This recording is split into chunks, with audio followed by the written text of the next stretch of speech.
ऐसा क्यों है? आखिर इसराइल जो लगातार हमले कर रहा है गजा पर, फिलिस्तीन पर, इसराइल के फौजियों में नर्वसनेस क्यों आ रही है? इसराइल के फौजी सदमे में क्यों जा रहे हैं? और उससे बढ़कर ये ट्रॉमा का शिकार इसराइली फौजी, उसमें आईडीएफ के सोल्जर्स भी हैं और आईडीएफ के अलावा जो रिजर्व फोर्सेस हैं वो भी एक के बाद एक सुसाइड कर रहे हैं, यानी कि अपनी जान दे रहे हैं। तो अपनी जान खुद ही क्यों ले रहे हैं इसराइली फौजी? हमास से वो लड़ रहे हैं, हमास के कारकुनों को मार रहे हैं, या वो हमास के कारकुनों को मार रहे हैं, वो तो हालत जंग है। लेकिन हालत जंग के अलावा जो इसराइली फोर्सेस हैं, जो इसराइली आर्मी है, उसके जवान अगर खुद अपनी जान ले रहे हैं, अगर खुद अपनी जीवन लीला समाप्त कर रहे हैं, तो इसका मतलब बहुत बड़ा है। इसका मतलब इतना बड़ा है, आप समझ सकते हैं कि आखिर ऐसे हालात क्यों पैदा हो रहे हैं। क्यों लगभग जो फिलिस्तीनी जो ऑफिशियल रिपोर्ट्स है उसके मुताबिक 70,000 से ज्यादा लोगों की जानें अब तक जा चुकी हैं। ये जानें किसने ली हैं? फिलिस्तीनियों की, गजा वालों की ये जानें जो गई हैं, 70,000 से ज्यादा जानें, ये जानें किसने ली हैं? ये जानें ली हैं इसराइल की आर्मी ने, इसराइल की फौज ने, चाहे वो आईडीएफ के फौजी हो, चाहे वो रिजर्व फौजी हो, इन्होंने ली है जानें। चाहे इन्होंने बम बरसाए हो फाइटर जेट से, चाहे इन्होंने टैंक से जाकर के उन्हें कुचला हो, उन्हें गोलियों के गोले से उड़ाया हो, धमाके से उड़ाया हो, उन पर गोलियां बरसाई हो, चाहे उन्हें भूखा रखकर उन्हें मारा हो। तो अब सवाल यह पैदा होता है कि इसका अंजाम क्या होगा? एक इंसान दूसरे इंसान की जान कितनी ले सकता है, कब तक ले सकता है? चूंकि इसराइल के जो फौजी हैं वो हुक्म के पाबंद हैं, जो उनकी सरकार, उनके वजीर आजम, जो उनकी काबीना, जो उनके जो फौज के सरबराह जो हुक्म दे रहे हैं, उन्हें उनका हुक्म मानना उनकी मजबूरी है। लेकिन क्या उनकी जिंदगियों पर उनका इख्तियार है? उन्हें लगता है कि है, लेकिन चूंकि वो अपनी जिंदगी अपनी मर्जी के मुताबिक जी नहीं पा रहे हैं, इसलिए वो अपनी जानें ले रहे हैं। अब आप सोचें, आप किसी से पूछेंगे तो आपको यह पता चल जाएगा, आप खबरें पढ़ेंगे, रिपोर्ट पढ़ेंगे, तो आप सोचिए कि अक्टूबर 2023 से जो सिलसिला चल रहा है, अक्टूबर 2023 से जो इसराइली आर्मी, इसराइली फौज यानी आईडीएफ, इसराइली डिफेंस फोर्स, वो गजा की पट्टी पर लगातार बम बरसा रही है। इतने बम बरसाए गए हैं, इतने बम बरसाए गए हैं कि पूरा इलाका सिर्फ बारूदी धुएं में तब्दील हो गया है। एक खबर के मुताबिक लगभग 1/3 फिलिस्तीनी गजा के लोग अभी भी मलबे के अंदर दबे हुए हैं, क्योंकि उन्हें निकाला जा नहीं सका। वो मलबे के अंदर दबे हैं। क्योंकि जो एड वर्कर्स हैं उन पर भी हमले हो रहे हैं, एम्बुलेंसेस पर भी कई बार हमले हो गए हैं, अस्पतालों पर हमले हो गए हैं, स्कूलों पर हमले हो गए हैं। तो इस नतीजे में आप जिंदा हैं, बस यही काफी है। लेकिन कब तक जिंदा रहेंगे कोई ठीक नहीं। हालांकि हमास ने जबरदस्त मजाहमत की है, हमास ने जबरदस्त फाइट बैक किया है, हमास अभी भी जिंदा है और अभी भी उसके कारकुन इसराइली फौजियों को से लोहा ले रहे हैं। और इसीलिए बेंजामिन नेतन्याहू बार बार ये कह रहे हैं कि हमारा जो टारगेट था हम उसे अभी अचीव नहीं कर पाए, हम हमास को खत्म नहीं कर पाए। अब ये उनकी कोई हिकमत अमली है, ये कोई उनका एक बहाना है, कोई एक एक्सक्यूज है मजीद हमले करने का, गजा के लोगों को वहां से खदेड़ने का? ये तो आपके समझने की चीज है। लेकिन हां, ये जरूर है कि लगभग जो गजा की पट्टी में तकरीबन 23-24 लाख की जो आबादी है, उनमें से आधी से ज्यादा आबादी अपने घरों मकानों को छोड़कर जाने पर मजबूर हो गई है। वो इसलिए कि उनके घर है ही नहीं, उनकी बिल्डिंग्स, उनकी इमारतें हैं ही नहीं, वहां सिर्फ मलबा है, वहां सिर्फ और सिर्फ मलबा है और उस मलबे के नीचे दबी कई अपनों की जानें हैं। लेकिन हां, सलाम है उन गजा वासियों को, उन फलस्तीन के लोगों को जो अब भी वहां पर जो लोग भी अगर रह गए हैं वो रह रहे हैं, और उन्होंने आज तक कभी इसके खिलाफ आवाज नहीं उठाई कि हां, ऐसे हालात में हमें हमास ने क्यों पहुंचा दिया।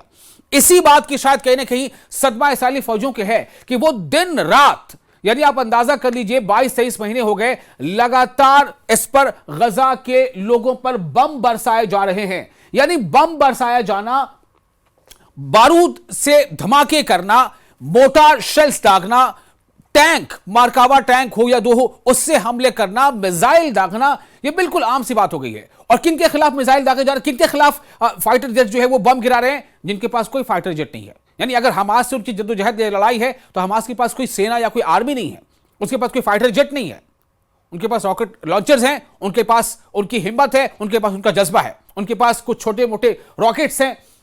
तो लेकिन सवाल यह पैदा होता है कि इस पार में कौन तय करेगा कि आखिर इसराइल ये जंग जीतते जीतते ऐसे हालत में इस्राएली फौजी क्यों पहुंच गए कि उनके जो फौजी हैं वो खुद अपनी जान ले रहे हैं। आपके लिए यह बहुत हैरानकुन बात होगी यह जानना कि सिर्फ 2025 में, साल 2025 में यह आंकड़ा अब तक 25 तक जा चुका है। क्या यह हैरान करने वाली बात नहीं है? एक ऐसी सेना, एक ऐसी फौज जिसके बारे में यह माना जाता है कि हाईटेक है, दुनिया की सबसे बेहतरीन फौजी में से एक है, उसके फौजी खुद अपनी जान ले रहे हैं। और तब ले रहे हैं जब उनको लग रहा है कि गजा पर हम पूरी तरह से काबिज हो चुके हैं, उसके बावजूद अपनी जान ले रहे हैं। इसका मतलब क्या है? इसका मतलब बहुत कुछ है। इसका मतलब यह है कि आप जुल्म कर रहे हैं, आप ज्यादती कर रहे हैं, और यह आपके अंदर का इंसान आपको झकझोर रहा है, आप पर लानत मलामत कर रहा है कि आप बच्चों को मार रहे हैं, आप औरतों को मार रहे हैं, आप ऐसे बच्चों को मार रहे हैं जो भूखा है, जो अपने घर वालों को खाना लेने देने के लिए कई किलोमीटर पैदल चलकर आया है, उसको आप गोलियों का निशाना बना रहे हैं, उस पर गोलियां चला रहे हैं। ये हालात क्यों हैं? ये ट्रॉमा की आवाज, ये ट्रॉमा है। और इसको लेकर के जो कई ऐसी कमेटियां हैं जिन्होंने अपनी रिपोर्ट दी है, अभी हालिया रिपोर्ट है, उसमें शाया होने वाली जो दाखिली, जो इंटरनल फौजी जो इन्वेस्टिगेशन रिपोर्ट, उसके मुताबिक इस्राएली फौजियों में हालिया खुदकुशियां जारी जंग के नफ्सियाती सदमे की वजह से हुई हैं, जिनमें जंगी इलाकों में तवील तैनाती, दिलखराश मनाजिर और दोस्तों का खो जाना शामिल है। ये वो वजह बताई जा रही है। ज्यादातर खुदकुशियां जंग की वजह से पैदा होने वाली पेचीदा हकीकत के नतीजे में हुई है।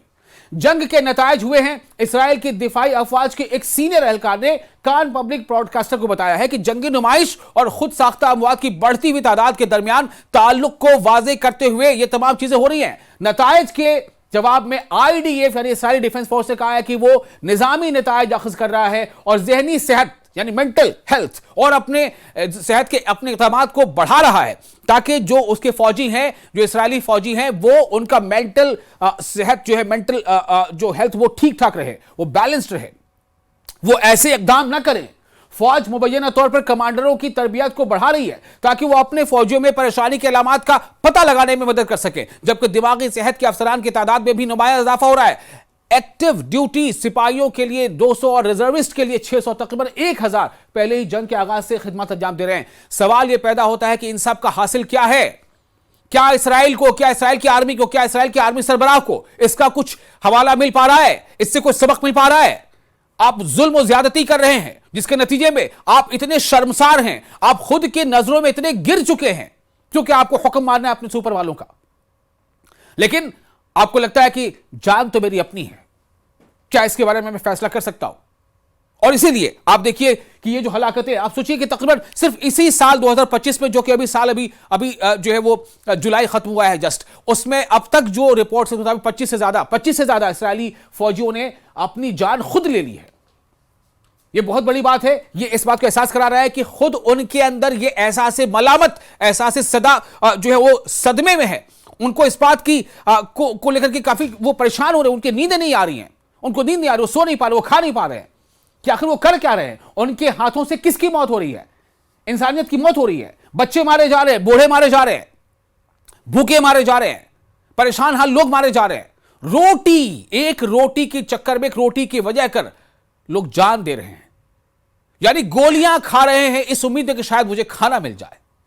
और ऐसे हालात में जब उनके सामने ऐसे दिलखराश मंजर आते हैं तो क्या ये वो वजह है?